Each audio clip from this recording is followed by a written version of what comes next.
आज दिनांक 21 ऑक्टोबर. आजच्या प्रवचनाचा विषय प्रारब्ध म्हणजे न समजणाऱ्या गोष्टींचे कारण. आपले ध्येय काय असावे हे ठरविण्याची बुद्धी माणसाला आहे, ती खालच्या प्राण्यांना नाही. हाच माणसात आणि त्या प्राण्यात फरक आहे. प्राण्यांना प्रारब्धाने आलेले भोग भोगावे लागतात, त्याचप्रमाणे माणसाला देखील आलेले भोग भोगावे लागतात. पण भगवंताचा पाठिंबा ज्याला आहे तो मागे पुढे सोयीने भोग भोगू शकतो. जगातल्या घडामोडी जशा चालतात तशाच आपल्याही सर्व गोष्टी प्रारब्धाने चालतात. आपण जे मिळविले आहे ते स्वतःच्या प्रयत्नाने मिळाले ही कल्पना गेल्याशिवाय देह प्रारब्धावर टाकता येणार नाही. माझे सर्व हे त्याच्या कृतीचे फळ आहे असे म्हटले की क्रिया तर चालते पण करते पण राहत नाही. पुष्कळ गोष्टी अशा आहेत की त्यांच्याकडे बोट दाखवून त्यांचे कारण अमुक असे आपण सांगू शकतो,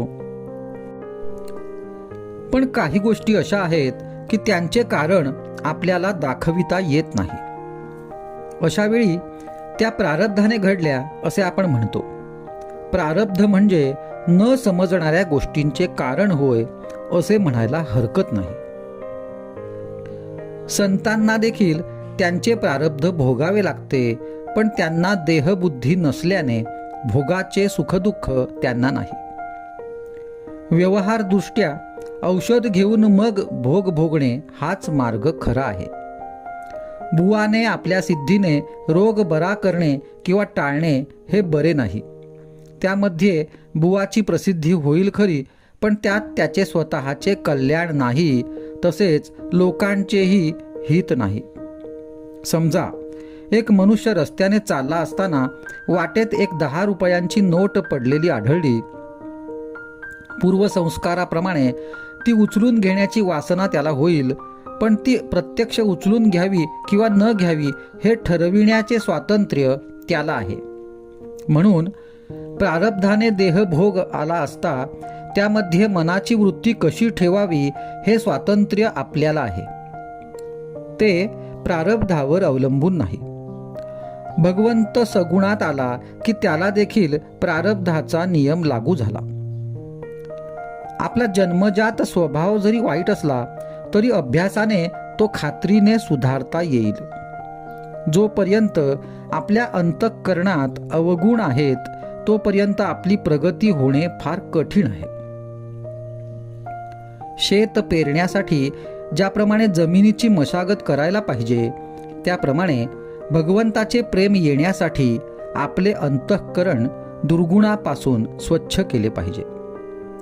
एकदा असे अंतःकरण शुद्ध झाले म्हणजे भगवंता वाचून दुसरा कोणी नाही ही भावना टिकविणे म्हणजेच अनुसंधान ठेवणे फारसे जड जात नाही. अनुसंधान हे आपले ध्येय ठरवून त्याला अनुसरून बाकीच्या गोष्टी कराव्या. त्याकरिता सर्वांनी मनापासून नाम घ्यावे आणि आनंदात राहावे. आजचा सुविचार: मिळणे आणि जाणे दोन्ही प्रारब्धानीच आहे, मग हर्ष शोक वृथा का करावा. आज दिनांक 22 ऑक्टोबर. आजच्या प्रवचनाचा विषय मुखी नाम, नीतीचे आचरण, हृदयी भगवंताचे प्रेम. ज्याच्या मुखात नाम आहे त्याच्या हृदयात राम आहे खास. ज्याच्या हृदयात राम आहे तो राम म्हणूनच मी पाहतो. प्रपंचामध्ये जोपर्यंत आपण भगवंत आणला नाही तोपर्यंत प्रपंचाला पूर्तता नाही आली. प्रपंचाचे आपण मालक बनूया, प्रपंचाचे गुलाम नाही आपण बनू. जो प्रपंचाचा गुलाम बनेल त्याला समाधान कसे मिळेल. सुख हे लोकांकडून मिळते, समाधान हे अंतर्यामातून मिळते. लोकांकडून येते ते सुख, आतून येते ते समाधान. समाधान दुसऱ्यावर अवलंबून नसते, ते माझे मला मिळवता आले पाहिजे. समाधान हे देण्यासारखे नाही आणि घेण्यासारखेही नाही. माझी वासना माझ्या ताब्यात असली पाहिजे. ज्याने परमात्म्याला आपला म्हटला त्याची वासना नष्ट झाल्याशिवाय राहणार नाही. प्रपंच टाका असे मी कधी सांगत नाही. प्रपंच टाकून परमार्थ मिळत नाही अशी माझी खात्री आहे. प्रपंच असला पाहिजे असेही नाही. प्रपंच नसला तरी चालेल, पण असला तरी बिघडत नाही. प्रपंच करा पण समाधान ठेवा. मुखाने भगवंताचे नाम, नीतीचे आचरण आणि हृदयात भगवंताचे प्रेम ठेवा. इतर कशाने साधता येणार नाही ते प्रेमाने साधेल. आपण जसे आपल्या आईबापांवर, मुलाबाळांवर प्रेम करतो तसे भगवंतावर प्रेम करावे. ज्ञानेश्वरांचे जाऊ द्या, ते विद्येचे सागर होते, परमात्म स्वरूप होते. पण तुकारामांजवळ काय होते? तुकाराम बुवांजवळ अशी काय विद्या होती? पण त्यांनी देवावर किती प्रेम केले. आज लाखो लोक पंढरीला जातात, ही त्याची साक्ष आहे. तसे प्रेम करायला तुम्ही शिका. घरात असे वळण ठेवा की सर्वांचे भगवंताकडे लक्ष लागेल. भाषा गोड असावी, कधी कडू नसावी, लोण्यासारखी असावी. शिव्या दिल्या तरी त्या भाषेमध्ये गोड आहे असे वाटावे. रागावला तरी त्यात गोडी आहे असे वाटावे. भाषा गोड व्हायला आपण निस्वार्थी बनल्याशिवाय नाही येणार.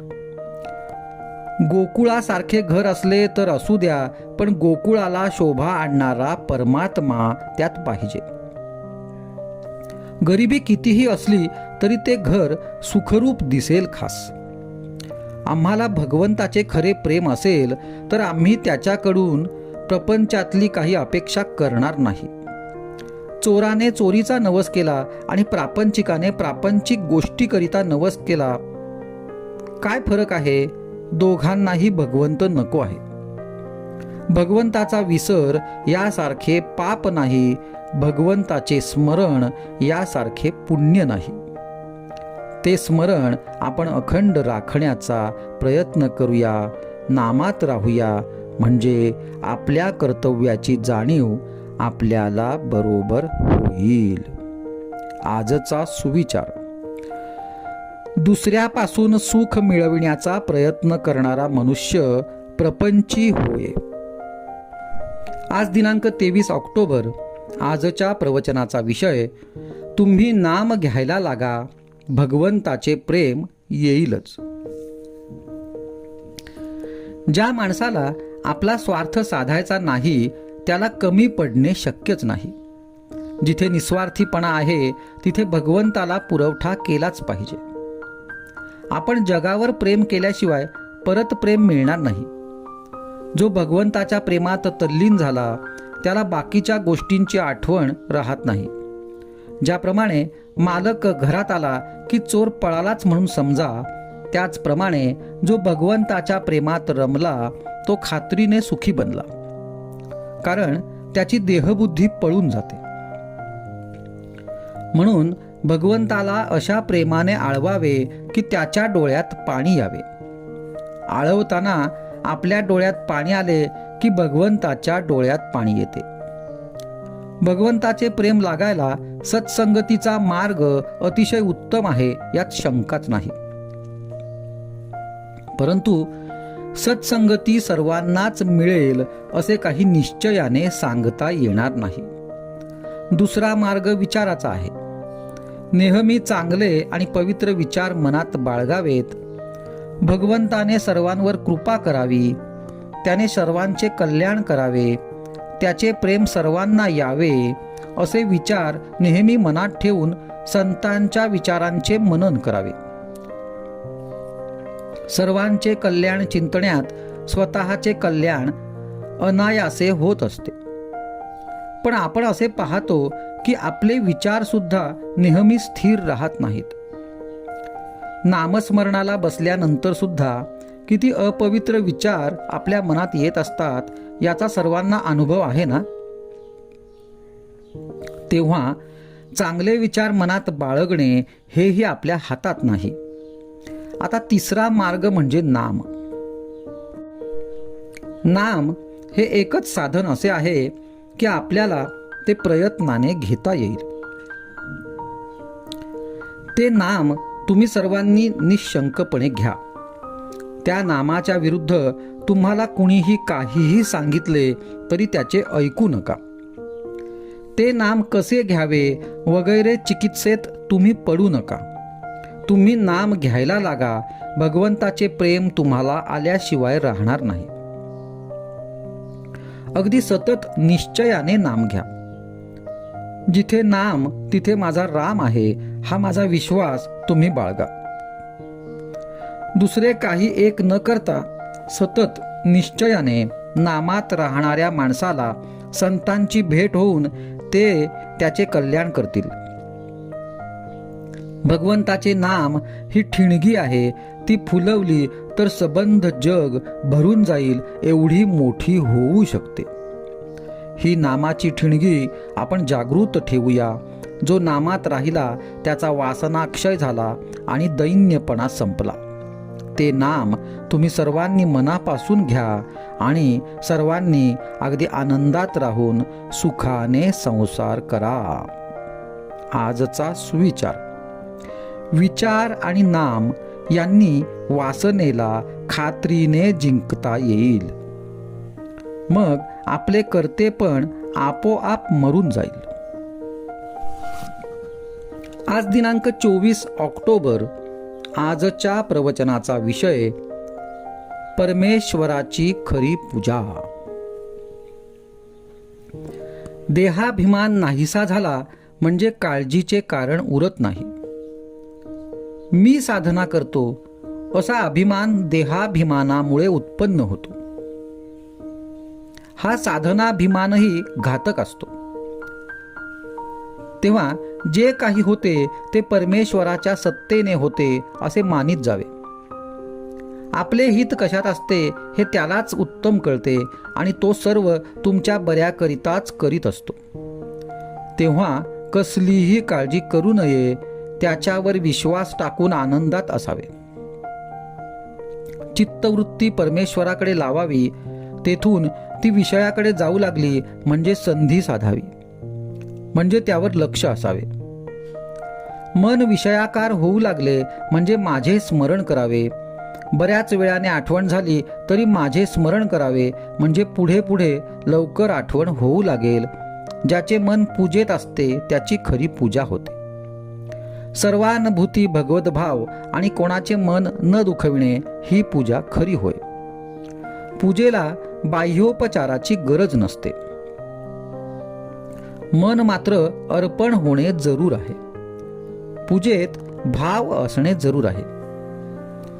भक्ती आणि वैराग्य यांच्यामध्ये तसा फरक नाही.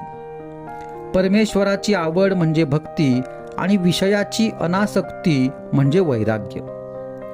रामराय वनवासात जायला निघाले तेव्हा त्यांनी सीतामाईला बरोबर न येण्याविषयी सांगितले. त्यावेळी तिने उत्तर दिले की रामा, तुझ्या बरोबर असेन तर मला सर्व कष्ट सुखमय आहेत आणि तुझ्या शिवाय असेन तर सर्व सुखोपभोग हे मला कष्टमयच आहेत. सीता ही रामाची मोठी भक्त होती आणि म्हणून तिची अशी अवस्था होती. तिला परिस्थितीची जाणीव नव्हती. पण आपली गोष्ट तशी नाही. आपण एकीकडे परिस्थितीवर अवलंबून आहोत आणि दुसरीकडे आपल्याला भगवंत पाहिजे. म्हणून आपण मध्यम मार्ग धरावा. तो हा की आपण म्हणावे, रामा, माझी परिस्थिती तुझ्या इच्छेवर अवलंबून आहे. असे आपण मनःपूर्वक म्हटले की परिस्थिती बदलली तरी आपला आनंद टिकेल. माझ्या देवाला हे आवडेल का, अशा भावनेने जगात वागणे हाच सगुणोपासनेचा हेतू आहे. जसजशी आपण सगुणाची उपाधी वाढवतो तसतशी आपली इतर उपाधी कमी कमी होत जाते. सगुणाच्या उपासनेला आज आपण कल्पनेने प्रारंभ करू. मागून निश्चयात्मकता आपोआप येईल. चैतन्य सर्व ठिकाणी भरलेले आहे. ते कुठेही प्रकट होऊ शकेल. त्याला प्रकट करणे हे आपल्या भावनेवर अवलंबून आहे. ज्याची भावना खरी शुद्ध म्हणजे निसंशय असते त्याला दगडाची मूर्ती देखील देव बनते. भावना मात्र 100 नंबरी पाहिजे, त्यामध्ये भेसळ उपयोगाची नाही. आजचा सुविचार: उपाधी किंवा वासना नाहीशा करण्यासाठीच नाम घ्यायचे असते. आज दिनांक 25 ऑक्टोबर. आजच्या प्रवचनाचा विषय ईश्वर प्राप्तीचा मार्ग, खरी तळमळ आणि संपूर्ण शरणागती. नुसता विषयाचा त्याग केल्याने ईश्वराची प्राप्ती होत नाही. बायकोचा त्याग करून होत नाही, जनात राहून होत नाही, तसेच वनात राहिल्यानेही होत नाही. खरे म्हटले म्हणजे अमुक असे काही नाही की जे केल्याने त्याची प्राप्ती होईल. तसे असते तर साधू ओळखायला काहीच वेळ लागला नसता. संत हे यांपैकी काय करीत नाहीत? काही प्रपंच करतात तर काही वनात राहतात. म्हणून काय की अमुकच केले म्हणजे ईश्वर प्राप्ती होते असे नाही. मग असे काय आहे की जे केल्याने त्याची प्राप्ती होते? तर त्यासाठी एकच लागते, ते म्हणजे ईश्वराची प्राप्ती व्हावी ही मनापासून तळमळ लागली पाहिजे. ज्याला अशी तळमळ लागली त्याचे निम्मे काम झाले. ज्याप्रमाणे मोठी इमारत बांधण्यासाठी तिचा पाया अगोदर बळकट असावा लागतो, त्याप्रमाणे खरी तळमळ लागली म्हणजे पुढले कार्य व्हायला फार अडचण पडत नाही आणि हे व्हायला भाग्य लागते. तळमळ लागल्यावर सर्व भोगांचा त्याग करावाच लागतो असे नाही. आपण रामाचे आहोत असे आपल्याला मनापासून वाटले पाहिजे आणि त्याला शरण जाऊन आपण त्याचे आहोत असे वागले पाहिजे, म्हणजे मनाने त्याचे झाले पाहिजे. असे करण्याने आपला प्रपंच बिघडेल असे वाटते का? आपण नोकरी करतो त्यावेळेस अंमलदाराबद्दल आपले चांगले मत असते का? तो आपल्याला मनाने आवडत नसूनही आपण देहाने त्याचे काम करतोच की नाही? तसे आपण मनाने रामाचे आहोत असे ठरवून देहाने प्रपंच करावा, म्हणजे प्रपंच न बिघडता उलट चांगला होतो. कारण आपण ज्याला शरण गेलो त्याला त्याची लाज असते. बिभीषण रामाला शरण आला तेव्हा त्याला मारून टाकावा असे बाकीच्यांनी सांगितले, तरी पण रामाने सांगितले की जो मला शरण आला त्याचे रक्षण करणे माझे काम आहे. शरणागताला नुसते जीवदान देऊन तो राहिला नाही, तर त्याला लंकेचे राज्य दिले. म्हणून सांगतो की जो त्याचा होऊन राहतो त्याची लाज रामाला असते. माझ्याकडे इतके जण येतात, पण एकाने तरी मला रामाची प्राप्ती करून द्या म्हणून विचारले का? मी आलो आहे तो काय तुमचे विषय पुरवण्यासाठी? समजा एक जण चोरी करायला निघाला आणि वाटेत त्याला मारुतीचे देऊळ लागले. तिथे जाऊन मारुतीला नवस केला की मला जर आज चोरीत यश आले तर मी तुझ्या देवळावर सोन्याचा कळस चढवीन. तर आता सांगा त्याला मारुतीने काय द्यावे? त्याने त्याच्या नवसाला पावावे असे तुम्हाला वाटते का? जर नाही तर तुम्ही विषय मागितले आणि मी दिले नाहीत तर मला दोष का देता? आपल्याला नवस करायचा असेल तर असा करावा की मला तू ज्या स्थितीत ठेवशील त्या स्थितीत आनंद म्हणजे समाधान राहावे आणि दुसरे काही मागण्याची इच्छाच होऊ नये. आजचा सुविचार: साधकाने शक्य तितके कर्तव्य करावे आणि मग भगवंत किंवा गुरु पाहून घेतील असे म्हणून आनंदात राहावे. आज दिनांक 26 ऑक्टोबर. आजच्या प्रवचनाचा विषय भगवत कृपेचा लोंढा म्हणजे काय. कोणतेही बी पेरताना ते अत्यंत शुद्ध असावे, म्हणजे किडलेले किंवा सडलेले नसावे. भगवंताशिवाय दुसऱ्या कोणत्याही फळाच्या हेतूने केलेली भक्ती ही सडलेल्या बीजासारखी आहे. आता सुरुवातीलाच उत्तम बी पैदा होईल असे नाही, परंतु प्रयत्नाने ते साधता येते. पुष्कळ वेळा काहीतरी ऐहिक सुखाच्या इच्छेने मनुष्य भक्ती करायला लागतो, म्हणजे त्यावेळी तो सडके बी पेरीत असतो. प्रारंभी अशा तऱ्हेचे काहीतरी निमित्त होतच असते, परंतु थोड्याशा विचाराने शुद्ध बीजाची पेरणी होणे जरूर आहे असे चित्ताला पटते. भगवंताची तशी अनन्य भावाने प्रार्थना करावी. पाऊस पडणे वा न पडणे ही गोष्ट सर्वस्वी भगवंताच्या स्वाधीन आहे आणि तो यथाकाळ पाडतोही. असे पहा की एखादे शेत खोलात असले की त्यात पाणी इतके साचते की ते जर बाहेर काढून लावले नाही तर सबंध पीक कुजून जाते. त्याच अर्थाने भगवंताच्या कृपेचा लोंढा जर जोराचा असला तर बंधारा फोडून तो बाहेर सोडणेच जरूर असते. असे करण्यात दोन्हीकडून फायदा असतो. एक म्हणजे शेतात जास्त झालेले पाणी बाहेर काढून लावल्याने शेतातले पीक न कुजता शेत उत्तम वाढते, आणि दुसरे म्हणजे हे बाहेर घालवलेले पाणी आजूबाजूच्या शेतात पसरून तिथलेही पीक वाढवायला मदत होते. बंधारा फोडून पाणी बाहेर लावणे याचेच नाव परोपकार.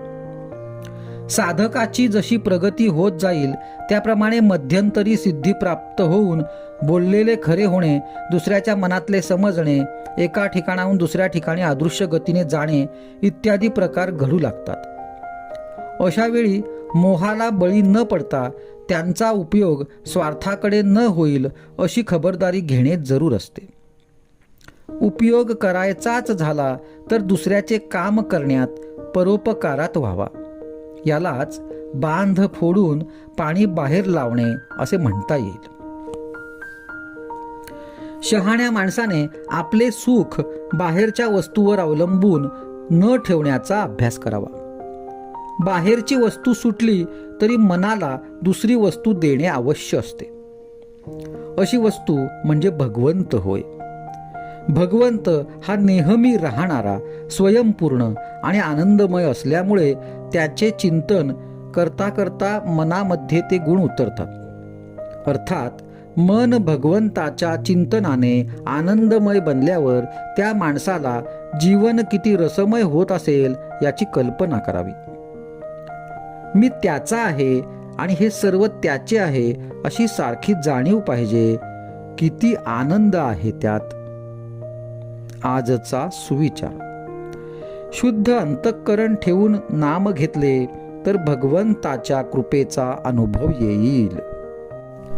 आज दिनांक 27 ऑक्टोबर. आजच्या प्रवचनाचा विषय परमेश्वराकडे कर्तेपण देऊन काळजी सोडून द्यावी. सर्व कर्तेपण परमात्म्याला देऊन आपण काळजी करण्याचे अगदी सोडून द्यावे आणि सदैव समाधानात आणि आनंदाने राहावे. जे जे काही घडते आहे ते ते परमात्माच आपल्या हिताकरिता करतो आहे आणि आपल्याकडून ज्या क्रिया होतात त्या आपण करीत नसून परमात्माच करीत आहे अशी प्रत्येक गोष्टीमध्ये आणि प्रत्येक क्रियेमध्ये जाणीव आणि भावना ठेवावी. अशी भावना ठेवायला कुठे बिघडते? त्यात अवघड ते काय आहे? प्रयत्न अवश्य करावा आणि तो कसून करावा, पण तो परमात्माच सर्व करीत असून त्यात येणारे यश अगर अपयश हे सर्व आपल्या हितासाठीच आहे अशी ठाम भावना ठेवली पाहिजे. अशी ठाम भावना ठेवल्यावर काळजीला जागाच कुठे राहिली. आणि एकदा काळजी गेली म्हणजे आपला आनंद हा स्वयंसिद्ध आहेच, तो काही दुसऱ्या कुठून मिळवायचा नाही. आनंदाला ही काळजी झाकाळून टाकते. थोडक्यात म्हणायचे झाले तर असे सांगता येईल की मी पण म्हणजेच कर्तेपण परमात्म्याला द्यावे, म्हणजे काळजी नाहीशी होते आणि निर्मळ आनंद उरतो. आणि अशा स्थितीत नामस्मरण चालावे. हेच स्वानंदात स्मरण होय. आपले कर्तेपण अपुरे आहे, ते आपल्या स्वाधीन नसून परमात्म्याच्या स्वाधीन आहे. म्हणून सुखदुःखाची बाधा आपल्याला न होता ती परमात्म्याला झाली पाहिजे. आपल्या सुखदुःखाचा नाश म्हणजेच आपल्या कर्तेपणाचा नाश, आणि आपल्या कर्तेपणाचा नाश म्हणजेच भगवंत करतो ही भावना होय. आपले होते कसे ते पहा. कर्माच्या सुरुवातीला काळजी लागते. कर्म करीत असताना काय होतंय कुणाला ठाऊक म्हणून काळजी लागते. आणि कर्म झाल्यावर शेवटी अरे हेच का फळ मिळाले म्हणून काळजी लागते. याप्रमाणे काळजी करणाऱ्या मनुष्याला सुख समाधान केव्हाच मिळत नाही. काळजी ही वाळवीसारखी आहे.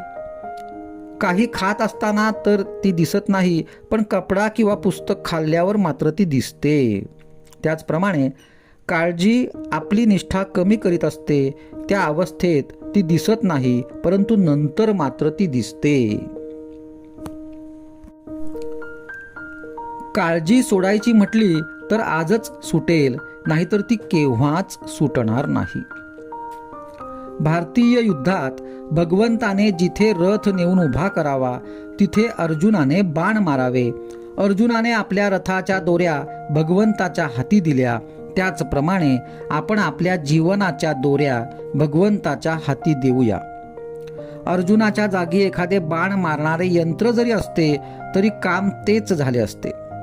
तसे आपण भगवंताचे यंत्र बनूया.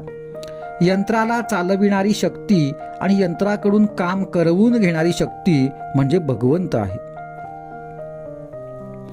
आपण आपल्या मालकावर पूर्ण विश्वास टाकून त्याच्या नामात राहूया.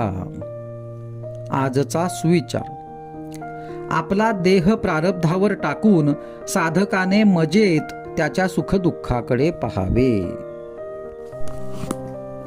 आज दिनांक 28 ऑक्टोबर. आजच्या प्रवचनाचा विषय परमेश्वर आपल्या हृदयात आहे. सरकारी नोकर वरिष्ठाच्या हुकुमाप्रमाणे चालत असल्यामुळे त्याच्यावर वैयक्तिक जबाबदारी कसलीही येत नाही आणि कर्तेपणाही त्याला शिवत नाही. त्याप्रमाणे गुरुवर श्रद्धा ठेवून त्याच्या आज्ञेत राहावे. लाभहानी देव जाणे, जबाबदारी गुरुवर, आणि तोच हे साधन करवीत असल्याने कर्तेपणाही त्याच्यावरच असणार. त्याच्याही पुढे म्हणजे जे जे काही हातून घडते ते ते सर्व त्याच्याच इच्छेने आणि सत्तेने घडते अशी दृढ भावना असली म्हणजे कर्तेपण सोडून अजिबात मोकळे होता येते. असे झाले म्हणजे जे जे आपल्या हातून घडते ती त्याचीच सेवा होते. मुख्य गोष्ट ही की परमात्मा आपल्या हृदयात आहे, आपण त्याच्यात आहोत, आपण तोच आहो अशी दृढ भावना पाहिजे. याच्या मधली पायरी म्हणजे परमात्म्याच्या नजरेखाली तो पाहत असताना आपण सर्व कर्मे करीत आहोत अशी जाणीव असणे आवश्यक आहे. यामुळे अभिमान सर्वस्वी जरी न गळला तरी आपल्या हातून वाईट कृत्ये तरी घडायची नाहीत. क्षेत्राला क्षेत्रत्व आपण आपल्या भावनेने जर दिले नाही तर तिथे पाणी आणि दगडच आहेत. काशी, गंगा असे म्हटले म्हणजे पवित्रतेचे संस्कार मनात उभे राहतात. पण तिथल्या राहणाऱ्या पुष्कळ लोकांचा तसा भाव नसल्यामुळे ते वर्षावर्षात स्नानासही जात नाहीत. यावरून त्यांना ते क्षेत्र असे वाटतच नाही असे दिसते. क्षेत्र हे आपल्या भावनेनेच नाही का निर्माण होत, मग ते घरच्या घरी नाही का निर्माण करता येणार. याला अर्थातच दृढ भाव असायला पाहिजे. तितका तो दृढ होत नसेल तर क्षेत्रात जावे, आणि आर्थिकदृष्ट्या तेही शक्य नसेल तर काशीस जावे, नित्य वदावे, म्हणजे काशीचे स्मरण तरी करावे, म्हणजे त्याने पवित्रतेचे संस्कार उद्भूत होऊन मन पवित्र होईल. देव सर्वत्र भरलेला आहे, पण तो भावाने प्रकट केला पाहिजे. प्रल्हाद, द्रौपदी यांना अगदी खात्री होती की देव आपला सहाय्यकारी आहे, तेव्हा देवाला प्रकट होणेच भाग पडले. सद्गुरू मला सहाय्य करतील अशी तुमची खात्री पाहिजे, म्हणजे त्यांना सहाय्य करावेच लागेल. याचा अनुभव घेणे हे तुमच्याच हाती नाही का? स्वार्थाने कर्मे करणे याचे नाव प्रपंच आणि निस्वार्थपणाने करणे याचे नाव परमार्थ. जो आसक्तीमध्ये नाही तो निस्वार्थी समजावा. आसक्ती निघण्याची पहिली पायरी असेल तर ती उदासीनता होय. देव आहे असे निशंकपणे वाटणे हे ज्ञान होय.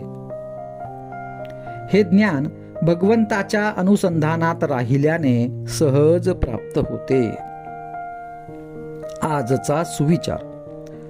उपासनेचा हेतू असेल तर तो राम आपल्या पाठीमागे उभा आहे ही भावना उत्पन्न करणे हा होय. आज दिनांक 29 ऑक्टोबर.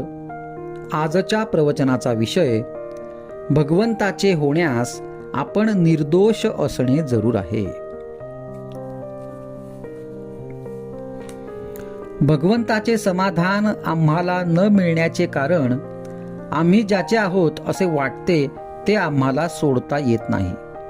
प्रपंच आम्हाला हवा असा वाटतो. जगाच्या तोंडाकडे पाहून समाधान मिळेल असे आपल्याला वाटते. ही प्रपंचाची आणि जगाची आस सोडून भगवंताचे दास झाल्याशिवाय आम्हाला समाधान मिळणे कठीण आहे. हे दास्यत्व येण्यासाठी भगवंताच्या प्राप्तीची उत्कंठा आम्हाला लागणे जरूर आहे. ही उत्कंठा यावी तरी कशी? भगवंताचे होण्यासाठी आम्ही अगदी निर्दोष असणे आवश्यक आहे. हे निर्दोषपण येण्यासाठी आपण खरोखरच जसे नाही तसे जगाला दिसू नये. मनाने नेहमी शुद्ध असावे. आपण खरोखर चांगले नाही असे आपल्याला कळत असताना सुद्धा लोक आपल्याला चांगले म्हणतात याची आम्हाला खंत वाटणे जरूर आहे. जगात आपले वागणे असे असावे की आपल्याविषयी दुसऱ्या कुणाला शंकाही येता कामा नये. ढोंग मुळीच करू नका. आचार विचाराने इतके पवित्र झाल्यानंतर मग आम्हाला भगवंताचे का बरे होता येणार नाही? भगवंताचे झाल्यावर आम्हाला काळजीचे काही कारण आहे का? आपण सर्वजण आम्ही भगवंताचे आहोत असे म्हणतो आणि काळजी करतो. हे किती विपरीत आहे. ही प्रपंचाची काळजी नाहीशी होण्यासाठी प्रपंचातले सर्व वैभव धनदौलत ही आपली कर्तबगारी नसून ती रामाच्या इच्छेने आली आहे असे आम्ही म्हटले पाहिजे. माझा प्रपंच तुझ्या इच्छेने चालला आहे, तू ठेवशील त्यात मी समाधानात राहीन अशी आमची वृत्ती बनायला पाहिजे. यासाठी मोठे वैराग्य पाहिजे असे नाही. खरोखर ते वैराग्य त्याग वगैरेच्या भानगडीत तुम्ही पडू नका. भगवंत ठेवील त्या परिस्थितीत समाधानात राहणे यासारखे दुसरे वैराग्य कोणतेही नाही. ज्याच्यामध्ये भगवंताचा विसर पडेल त्याच्यावर वैराग्य करा. ज्याच्यामध्ये भगवंताची आठवण राहील तो विवेक समजून आचरणात आणा. प्रपंच उत्तम करा पण त्याच्या अधीन होऊ नका. अधीन होणे हे पाप आहे, प्रपंच करणे हे पाप नाही. शक्य तितके धर्माचे पालन करा. नीती प्राणाबरोबर सांभाळा आणि प्राण गेला तरी नामाची दुगदुगी राहू द्या. इतके नाम तुम्ही सांभाळा. या 3 गोष्टी तुम्ही सांभाळा. गोंदवल्याला तुम्ही इतकी मंडळी येता. मला संकोच असा वाटतो की इतका पैसा खर्च करून, इतक्या अडचणी सोसून, इतके कष्ट करून तुम्ही येता तर बरोबर काय घेऊन जाता? काहीतरी बरोबर घेऊन जाऊन आचरणात आणा. नामस्मरणात तुम्ही सगळ्यांनी राहा. नामाकरिता नाम घ्या. नाम घेऊन काही मागू नका. राम कल्याण केल्याखेरीज राहणार नाही. आजचा सुविचार. आपल्याला कोणी चांगले म्हटले तर आपल्या जीवाला धक्का बसून लगेच नामाची आठवण व्हावी. आज दिनांक 30 ऑक्टोबर. आजच्या प्रवचनाचा विषय ठेवता रामावर एक विश्वास त्यालाच समाधान हमखास.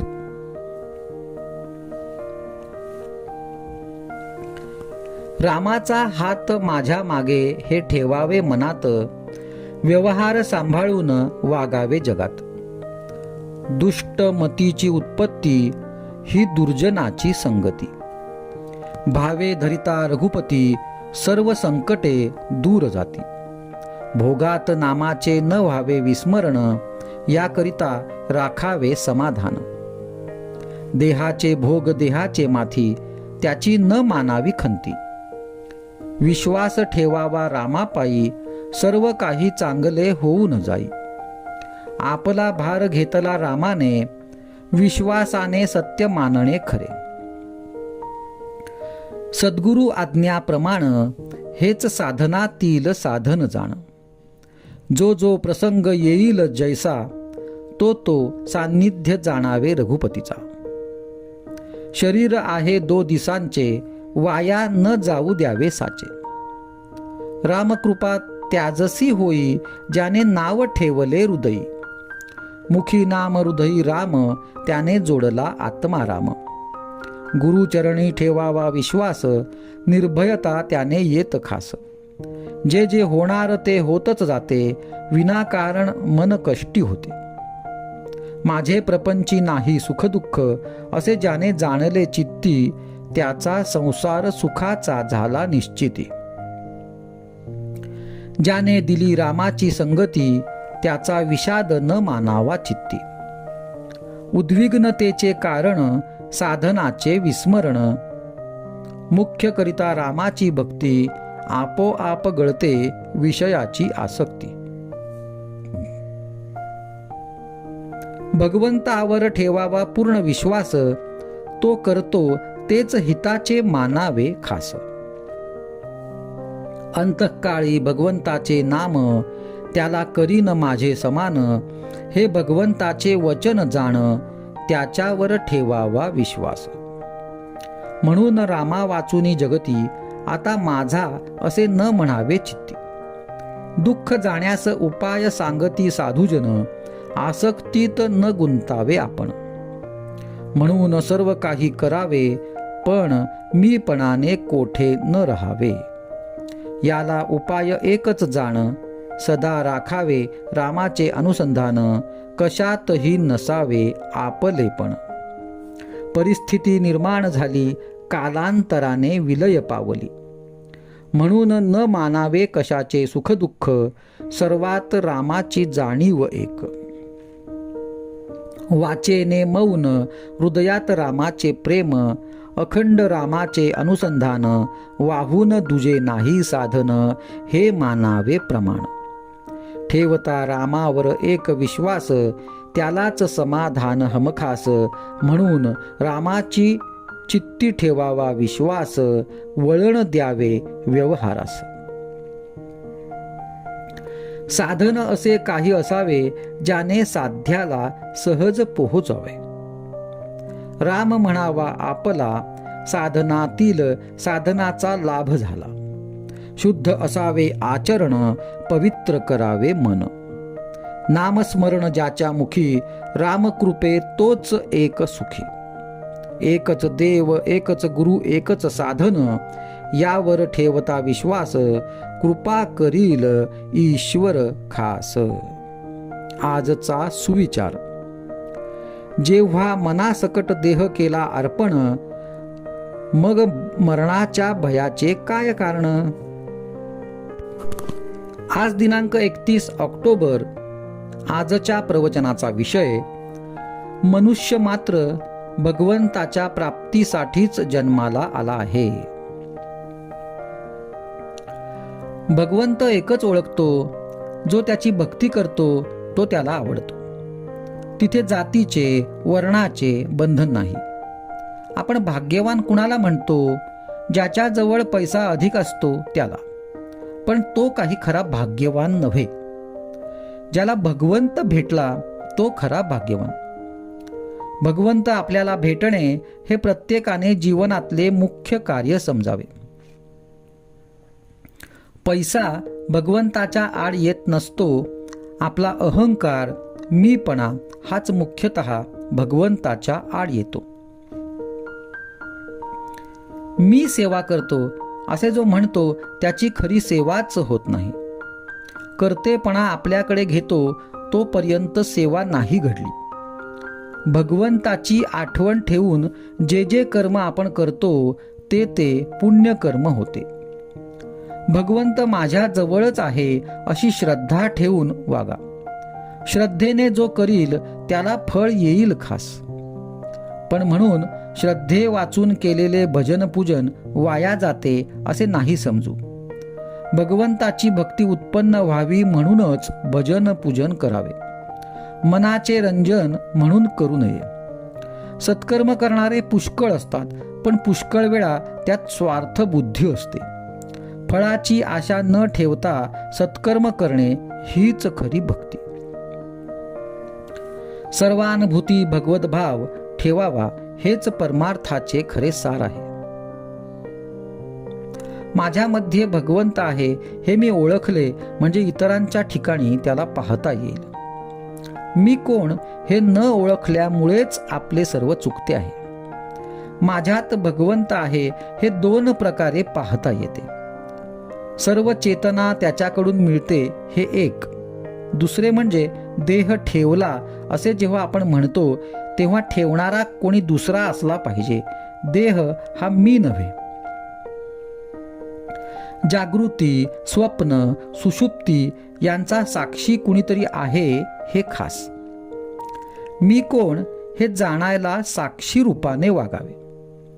सर्व जगाला मी माझे म्हणतो, पण जो खरा माझा त्याला तसे म्हणत नाही. भगवंत माझ्यात आहे ही जाणीव उत्पन्न करून घ्यावी. अनुमानाने आणि अनुभवाने पाहिले तर भगवंत माझ्यात आहे हे खात्रीने पटेल.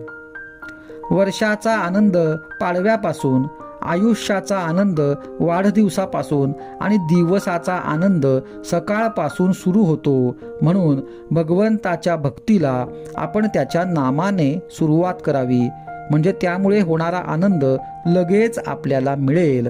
सुरुवात गोड आणि शेवटही गोडच होईल.